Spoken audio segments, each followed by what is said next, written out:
Applying my own principle, I'm ready now to go ahead and start on the locomotive. So the next step will be removing the body, taking a look inside, and then formulating a plan to clean the motor and the rear truck. The truck and coupler assemblies that were removed previously are now clean and ready for service. There is one small step to do on this one, but everything was cleaned, washed, polished, coated with a lubricant if necessary, inspected, for example, for wheel marks on the center iron side frames. Also took out the leaf spring for the knuckle coupler, washed that thoroughly, and then applied overnight a coating of Brasso, and then wiped the Brasso off with an alcohol-soaked paper towel, and then polished it with a rotary tool soft steel brush. Just be careful not to catch this in those soft steel brushes because it could bend it real fast out of shape. This one, same thing. I've got this other leaf spring ready to be put in. Now, my methodology for putting these in has worked well for me, but I go ahead and put in one tab here. And by the way, it is not necessary to bend the tabs. I think it's just asking for trouble to bend those tabs because these brass pieces break so easily, can break very easily. So what I do, what's worked well for me, is I insert one of the tabs in one end and then just kind of twist the leaf spring just a little bit to work it down in between the coupler and the body. And then I take needle nose pliers, some small ones, pick this end up, and you have to apply a little bit of pressure.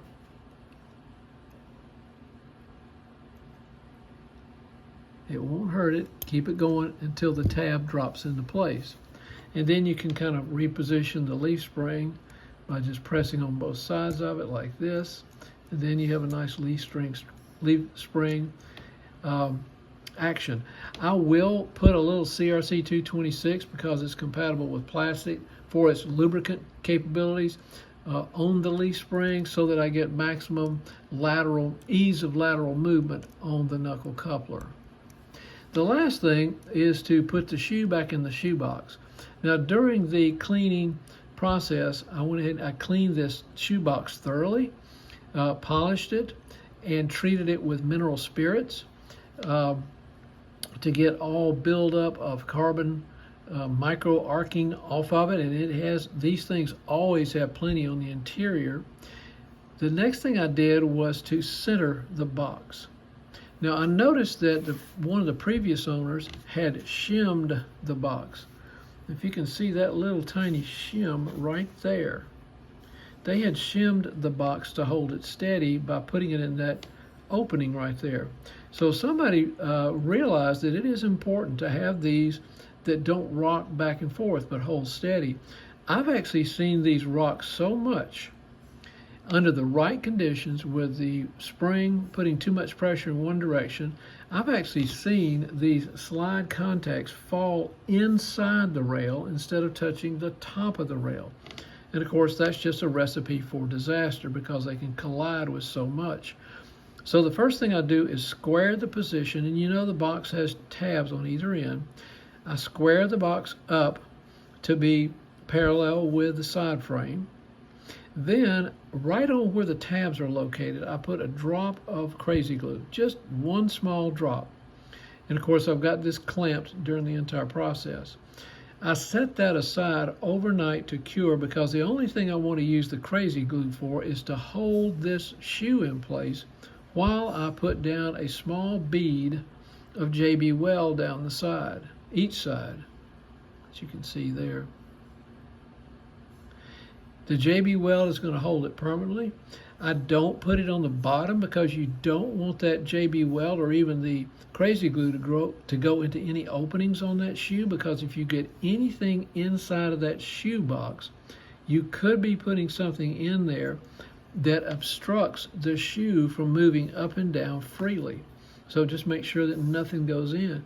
Now I just put the JB Weld on there about an hour ago, so I'm going to let it set overnight to cure, and we should be ready to go tomorrow to put the shoe back in. Of course, I'll simply insert the spring, which I've cleaned with contact cleaner because it is in the circuit.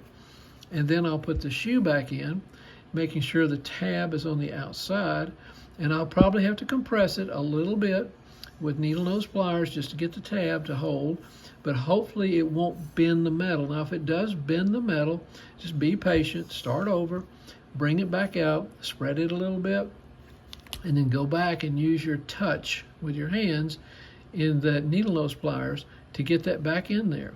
Now it is going to put pressure on the shoebox, so you want to make sure that you're using your needle nose pliers to your advantage to squeeze down on the shoe to get the tab back into its slot, but not so much that you are either bending this too far inward such that the tab will not catch, or you're putting too much pressure on the shoebox that might dislodge it from the adhesive that you've already put on there. So it's a trial and error thing, and it's a learned skill that I've acquired, having done many of these things to get these shoe boxes to be stable.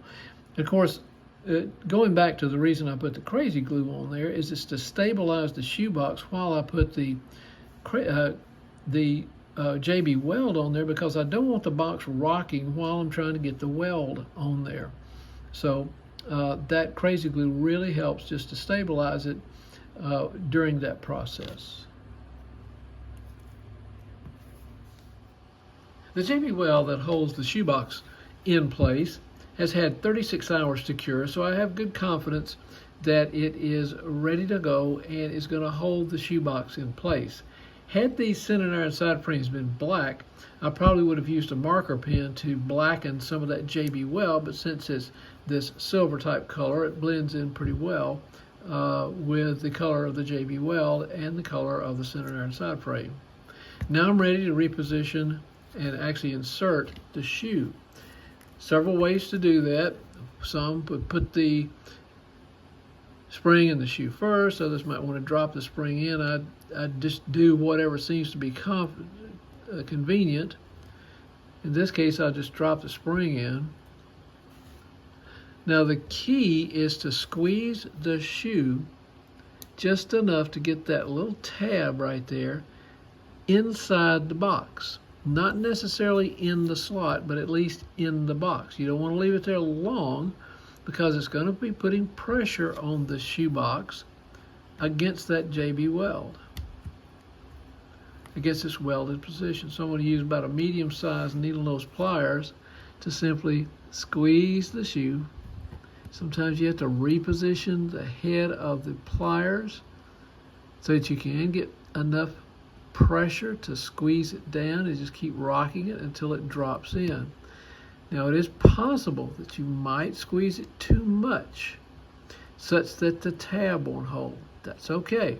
Pull the shoe back out and spread it again and try it again. I simply use the needle nose pliers, put pressure on the shoe and squeezed it, and finally the tab dropped in inside the shoe. Now it's a matter of putting pressure on the shoe or the slide such that the tab will eventually click into the, there it went, clicked into the little groove down there at the bottom to hold it. Now the ultimate test is will it stay?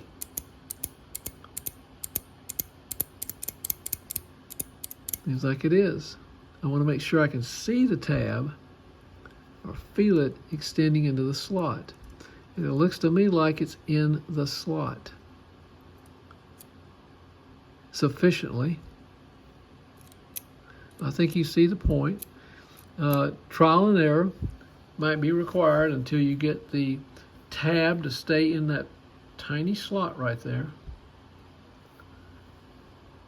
and not allow the shoe to come out. Now it looks like it worked. I can see the tab just extending just beyond the shoe box.